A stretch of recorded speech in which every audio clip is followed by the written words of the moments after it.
नमस्कार दोस्तों, आपका स्वागत है। आपको पता है हम स्वर्ण जयंती मिडिल मेरिट स्कॉलरशिप एग्ज़ाम का पेपर सॉल्व कर रहे हैं। क्लास फिफ्थ हिमाचल प्रदेश में ये स्कॉलरशिप मिलती है क्लास फिफ्थ के बच्चों को। तो ये एग्ज़ाम देना पड़ता है, अगर ये एग्ज़ाम क्वालिफाई होता है तो उनको स्कॉलरशिप मिलती है। तो इसमें 3 साल के लिए स्कॉलरशिप मिलती है। तो ये 2024 का पेपर है, 23 का मैंने सॉल्व किया है, वो पिछले साल ही सॉल्व कर दिया था। अब जो 24 का है वो मैं सॉल्व कर रहा हूँ। तो इसके मैंने 6 पार्ट सॉल्व कर दिए, मतलब 5 पार्ट तक तो मैथ वाले क्वेश्चन है 20 क्वेश्चन, फिर उसके बाद एक पार्ट में ईवीएस वाले क्वेश्चन है 20 क्वेश्चन। ठीक है, तो आपको पता है मैथ में टाइम लगता है। अब जो पार्ट करने जा रहा हूँ मैं, पार्ट 7, इसमें 10 क्वेश्चन हिंदी के रहेंगे, 10 क्वेश्चन इंग्लिश के रहेंगे। 10 हिंदी क्वेश्चन आते हैं, 10 इंग्लिश के आते हैं, तो वो एक ही पार्ट में सारे कवर हो जाएंगे। तो देखिए यहाँ पे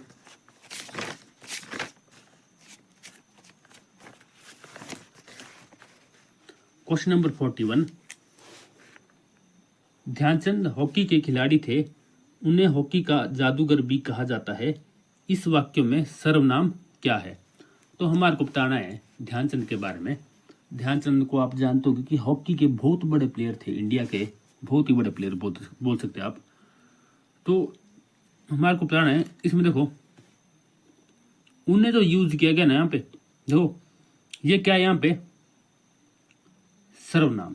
आपको पता ना, आपने इसमें क्या बताना है, सर्वनाम बताना है। देखो आपको पता है कि जो सर्वनाम जो होते हैं वो क्या होते हैं, मतलब जो किसी संज्ञा के स्थान पर आए, किसी व्यक्ति का नाम, किसी स्थान का नाम, ये क्या है, संज्ञा। ठीक है, और संज्ञा के स्थान पर हम सर्वनाम यूज करते हैं। जैसे मैं बोलूंगा किसी के नाम की जगह मैं ऐसे बोल दूंगा, वह बोल दूंगा, या उसका बोल दूंगा, या उससे बोल दूंगा, ठीक है, या उनको बोल दूंगा। ये क्या है, सारे सर्वनाम है। जैसे ध्यानचंद हॉकी के खिलाड़ी थे, पहले ध्यानचंद यहाँ पे संज्ञा है और उनके लिए यूज किया है उन्हें। ठीक है ना, उन्हें देखो ध्यानचंद के स्थान पे आया है उन्हें, तो ये क्या हो गया, उन्हें सर्वनाम यहाँ पे हो गया। ठीक है, सर्वनाम कहा था मेरे को, तो 41 का हो गया ऑप्शन नंबर 2। नेक्स्ट 42, निम्नलिखित शब्दों में शुद्ध शब्द कौन सा है? शुद्ध बताना है। इसमें देखो कौतूहल लिखा है इन्होंने, तो इसमें सही स्पेलिंग किसकी है? तो ये ऑप्शन नंबर 3 हो जाएगा। इसमें आप देख रहे होंगे कौतूहल, ठीक है, 4 जगह लिखा है, तो ये वाली यहाँ पे सही स्पेलिंग है जो ऑप्शन नंबर 3 में। तो 43 है, सुबह की हल्की धूप में खेत सुनहरे दिखाई दे रहे थे, इस वाक्य में विशेषण शब्द कौन सा है? तो विशेषण बताना है हमारे को। देखो विशेषण ढूंढना है इसमें कि कौन कौन से विशेषण, 2 हो गए इसमें विशेषण। तो सुबह की हल्की धूप में, तो विशेषण क्या होते हैं? विशेषण ऐसे होते हैं जो संज्ञा या सर्वनाम की विशेषता बताए, उनको क्या बोला जाता है, विशेषण। तो देखिए यहाँ पे धूप है, यहाँ पे ये कैसी धूप है, हल्की धूप है। देखो ये धूप की विशेषता बता रही है, कौन बता रही है, हल्की से पता लग रहा है मेरे को कि धूप कैसी है, हल्की है। तो हल्की क्या हो गया यहाँ पे, विशेषण। हल्की धूप में खेत सुनहरे, देखो खेत कैसे खेत है, खेत यहाँ पे संज्ञा है। देखो तो खेत कैसे सुनहरे, तो हल्की और सुनहरे क्या हो गया, ये हो गया विशेषण यहाँ पे। ठीक है, तो विशेषण बोला था ना, तो हल्की और सुनहरे। हल्की और धूप नहीं है, धूप क्योंकि संज्ञा है यहाँ पे। ठीक है, तो क्या हो जाएगा, हल्की और सुनहरे। नेक्स्ट है, तो इसका ऑप्शन नंबर 4 हो जाएगा 43 का। 44 है, तो ध्वनि का सही उच्चारण स्थान क्या है? तो इसका हो जाएगा आपका दंत। तो ये उच्चारण स्थान जो है ओष्ठ, तालु, कंठ वगैरह ये सारे आपने देख लेने किसका कौन सा होता है। तो का क्या होगा, दंत, ये जरूर पढ़ लीजिए आप। नेक्स्ट 45, निम्न में से कौन सा शुद्ध रूप, निम्न में से वाक्यों का शुद्ध रूप कौन सा है? शुद्ध रूप बताना है हमारे को। तो शुद्ध रूप कौन सा होगा? देखो पहले लिखा है, राम ने एक थैला और 2 पुस्तकें खरीदी। राम ने एक थैला और 2 पुस्तकें खरीदी, तो है तो सब में सेम ही लिखा हुआ, पर इसमें गलती होगी कोई ना कोई। तो गलती क्या है, देखो वही ढूंढनी है आपने। पहले दूसरे में क्या गलती है, पहले में क्या गलती है, तो पहला रे दूसरा तो सेम ही है। राम ने एक थैला और 2 पुस्तकें खरीदी। हाँ, यहाँ पे फर्क ये है कि ऊपर खरीदी, यहाँ पे खरीदी, देखो अंक की बिंदी लगी है, तो ये खरीदी है यहाँ पे, ये मिस्टेक है इसमें पहले में। ठीक है ना, और तीसरे में देखो राम ने एक थैला और 2 पुस्तकें खरीदी। इसमें छोटी की मात्रा लगा दी, ये तो गलती होगा ना बिल्कुल। इसमें खरीदे लिख दिया, राम ने एक थैला और 2 पुस्तक खरीदे, ये तो कोई बनी नहीं सेंस, पुस्तक खरीदे, ठीक है, पुस्तक खरीदी होना था, तो ये ऑप्शन नंबर 2 हो जाएगा इसका सही आंसर 45 पर, ठीक है। 46 है यानी 46वां क्वेश्चन है, निम्न में स्त्रीलिंग शब्द है, स्त्रीलिंग बताना है हमारे को। तो स्त्रीलिंग आपको पता है कौन से शब्द होते हैं, देखो उपवन, बगीचा, फुलवारी, बाग, ठीक है। तो फुलवारी देखो इसमें स्त्रीलिंग शब्द है। तो 47 है, निम्न में से कौन सा शब्द मंथिक का समानार्थक नहीं है। समानार्थक शब्द आपको पता होना चाहिए क्या होता है, जो सेम सेम होते हैं, ठीक है, सेम सेम, जैसे पानी है, पानी का क्या होगा समानार्थक शब्द जल। तो वैसे ही इसका भी मंतिक का देखना है हमारे को, क्या है, जैसे तर्कशास्त्र है, तर्क विद्या, बुद्धिमान है, न्यायशास्त्र है। तो हमारे को ऐसा शब्द ढूंढना जो मंतिक का समानार्थक शब्द नहीं है लिखा, ठीक है। तो मंतिक का अर्थ भी ऐसा ही होता है, मतलब तर्कशास्त्र वगैरह, तर्क वगैरह होता है, मतलब तर्क का यूज करना, किसी बात के लिए तर्क का यूज करना, ऐसे परंपरा को फॉलो नहीं करना, मतलब लॉजिक यूज करना, ठीक है। तो इसी के बारे में बताया जाता है मंथिक में, जो मतलब सिद्धांतों का तार्किक अध्ययन करना, मतलब ऐसे इसका कुछ मीनिंग है। तो तर्क शास्त्र देखो वैसे ही हो गया, मतलब लॉजिक यूज करना, ये तो नाम से पता लग रहा है। तर्क विद्या भी ऐसी होगा, तर्क देखो वर्ड आ रहा है। न्याय शास्त्र भी ऐसी होगा, न्याय देना मतलब तर्कशील बनना। तो बुद्धिमान इसमें हो जाएगा। बुद्धिमान देखो ये ना, ये तो शास्त्र वगैरह आ रहा है ना, कोई सिद्धांत वगैरह, और मंतिक का मतलब भी ऐसा ही होता है। तो ये यहाँ पे देखो बिल्कुल अलग है, तो ये इसका समानार्थक शब्द नहीं है मंथिक का, ठीक है। 48 है, रह रह कर कानों में कभी चापांकल के चलने की आवाज तो कभी किसी के हाँक लगाने की आवाज आ रही थी। इन पंक्तियों में चापांकल शब्द का क्या अर्थ है। चापांकल जो है ना, इसका आपको मीनिंग पता होना चाहिए। जो आपका हैंड पंप होता है ना, हैंड पंप, उसको बोला जाता है चापांकल, ठीक है। तो हैंड पंप से पानी आता है ना, वैसे ही काम करता है, जो एक हिसाब से नली तो है ये। तो इसका अर्थ क्या हो गया, नल, नल इसका अर्थ हो गया। संगीत थोड़ी होगा इसका अर्थ, ना ही चप्पल होगा, ना ही टंकी होगा, नल इसका अर्थ हो जाएगा, ठीक है। इसका ऑप्शन नंबर 2 हो जाएगा यहाँ पे। 49 है, भौचक का समानार्थक है। तो भौचक का हमारे को, भौचक का रहना देखो आपने सुना भी होगा, इसका क्या हो जाएगा, हैरान होना, इसका समानार्थक शब्द, ठीक है। समानार्थक पूछा है मतलब इसी की तरह, तो भौचक का क्या हो जाएगा, हैरान होना। नेक्स्ट है 50, कलेजे पर सांप लौटना का अर्थ है। कलेजे पर सांप लौटना, तो कलेजे पर ये मुहावरा है एक, तो इसका हो जाएगा ईर्ष्या होना। ऐसे ये मतलब नहीं इसका, अभी कलेजे के ऊपर से सांप चला जाना, इसका मतलब होगा ईर्ष्या होना, मुहावरा है इसका, मुहावरा है यहाँ पे। ईर्ष्या होना मतलब जेलसी होना, किसी से जलना, किसी की सक्सेस पर जलना। अगर आपको सफलता मिल रही है, कोई लोग ऐसे हो सकते हैं कि आपसे जलेंगे वो आपकी सक्सेस देखकर, ठीक है। तो ईर्ष्या होना, इसका मतलब होगा कलेजे पर सांप लौटना। तो ये हिंदी वाले खत्म हो गए। अब देखिए इंग्लिश वाले, ये 50 से 60 तक चलेंगे। अब देखो एक डायरेक्शन दी गई, फिल इन द ब्लैंक्स 51 से लेकर 53 तक हमारे को ये करने, फिल करने। तो 51 है, I ran as fast as I could dash I was frightened. Frightened का मतलब होगा डरा हुआ, डरना, ठीक है। तो I ran as fast as I could, तो मैं दौड़ा जितना मैं दौड़ सकता था, ठीक है।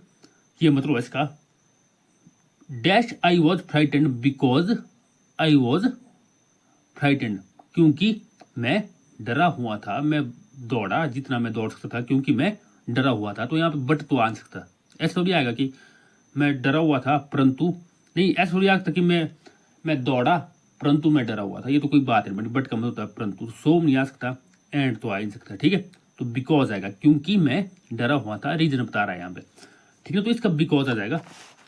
52 है, I saw a dash of birds in the sky, तो इसका हो जाएगा बेटा फ्लॉक, ठीक है। I saw a flock of birds बहुत सारे वर्ड के लिए जो ग्रुप बर्ड का जो ग्रुप होता है उसके लिए कौन सा वर्ड यूज किया जाता है? फ्लॉक। हर्ड किसके लिए यूज किया जाता है? जैसे हिरण वगैरह हो ना, डियर, उनके लिए हर्ड वर्ड यूज किया जाता है। ठीक है, जैसे बीज होती है, मधुमक्खियां, उनके लिए स्वाम वर्ड यूज किया जाता है, SWARM। तो ये आप याद कर लीजिए। देखो स्वाम, ये बीज के लिए यूज किया जाता है। ठीक है, तो मतलब बहुत सारे बर्ड है ना, उनके झुंड को क्या बोलेंगे या उनके ग्रुप को क्या बोलेंगे? फ्लॉक। तो 52 का हो जाएगा ऑप्शन नंबर 2, फ्लॉक। 53 है प्लीज डैश अबाउट इट। तो देख लो आप, प्लीज थिंक्स अबाउट इट, ये तो गलत हो गया। प्लीज थिंक अबाउट इट, ये नहीं हो सकता, थिंकर नहीं हो सकता, इसका क्या हो जाएगा? Think about it. सिंपल सी बात है। ठीक है, तो 54 है चूज द करेक्ट सेंटेंस। तो इसमें बोला गया है when I get older I will be able to drive.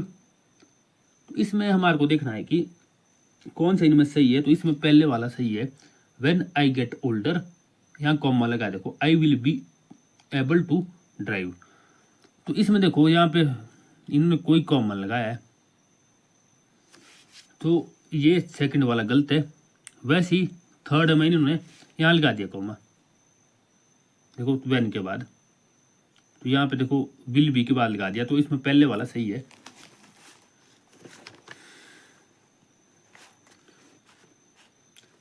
ठीक है ना, तो 54 का 1 हो जाएगा।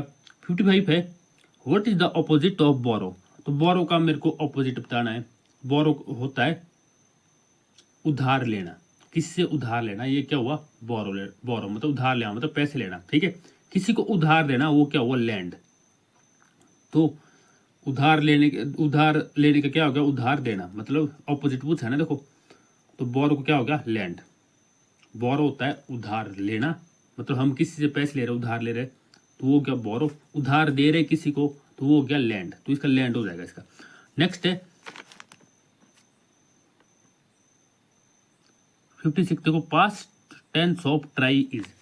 ट्राई का मेरे को पास्ट टेंस बताना है। पास्ट टेंस क्या हो गया इसका? ट्राई का ट्राइड, IED लग जाता है, आपको पता होगा। ठीक है, तो पास्ट टेंस में ED लग जाता है, तो क्या हो जाएगा इसका?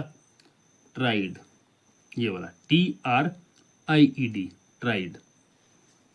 वाई की जगह पे ना आई आ जाता है और साथ में ED लग जाता है। ठीक है, वाई की जगह पे हमेशा आई आ जाता है पास्ट टेंस में, ध्यान रखना आपने।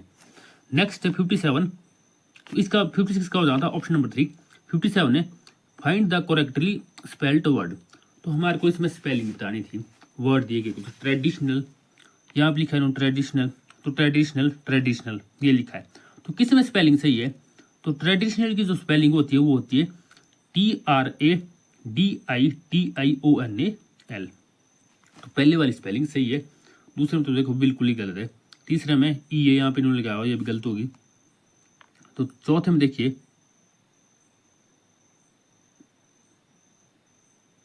ये यहाँ पे आई नहीं लगाया इन्होंने, टी के बाद ओ ही आ गया सीधा। तो एग्जैक्ट स्पेलिंग ये है यहाँ पे। 57 का 1 हो जाएगा यहाँ पे।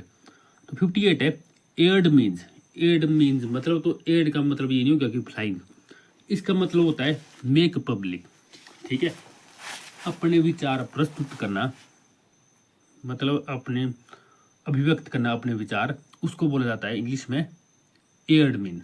अपने विचार मतलब किसी के सामने रखने अपने विचार कि आप क्या सोचते हो, तो उसको एड बोला जाता है, मतलब मेक पब्लिक, मतलब पब्लिक के सामने, मतलब अपने विचार आपने रखने हैं, तो उसको क्या बोलेंगे? एड।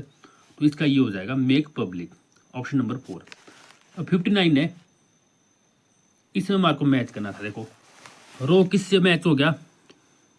रो हो गया मैच, रो हो जाएगा इसमें मैच, जैसे ये है ना रो, बोट से, पता है आपको। ठीक है, स्टैम्प किससे हो जाएगा?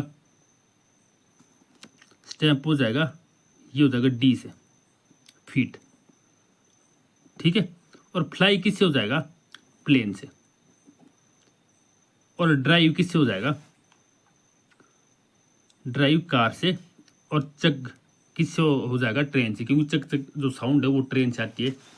तो इसका ऑप्शन नंबर 2 हो जाएगा। ठीक है, ऑप्शन नंबर 2 इसका आंसर हो जाएगा, क्योंकि इसमें दिया है, पहले में क्या दिया है, इसमें सी है ना, देखो पहले में रो का बोट हो जाएगा। देखो दूसरे का डी, स्टैम्प का क्या हो जाएगा, डी मतलब फीट, तो फीट जो पाँव होते हैं, ठीक है, उसको हो जाएगा स्टैम्प। तो स्टैम्प वो वाली स्टैम्प नहीं जो आप लगाते हो ना एक साथ, स्टैम्प का मतलब यहाँ पे निशान, तो पाँव से निशान बनते हैं।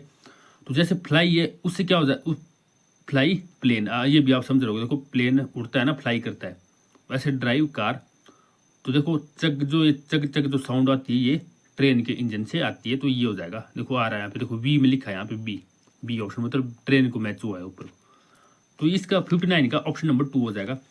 60 देखिए, find the odd one out, odd one find करना है हमारे को, इसमें रैबिट है, स्क्वेरल है, फॉरेस्ट है, माउस है। ऑड वन मतलब जो अलग है सबसे, तो रैबिट देख लो आप, खरगोश, ये गिलहरी होगी, ये होगा जंगल, ये हो गया माउस मतलब चूहा, तो चूहा, गिलहरी, खरगोश, ये क्या है, जानवर, और फॉरेस्ट क्या है, जंगल, तो ये इन सब से अलग है। तो 60 का क्या हो जाएगा, फॉरेस्ट, यानी ऑप्शन नंबर 3। तो ये हमारे इंग्लिश और हिंदी वाले क्वेश्चन कंप्लीट हो गए। तो इसके बाद रीजनिंग के 40 क्वेश्चन आ गए। अगर आपको कोई डाउट हो तो आप मेरे से पूछ सकते हो, कमेंट करिए या मैसेज करिए मेरे को, ठीक है ना। कोई भी डाउट हो, कुछ समझ नहीं आ रहा हो तो आप पूछ सकते हो। Thank you.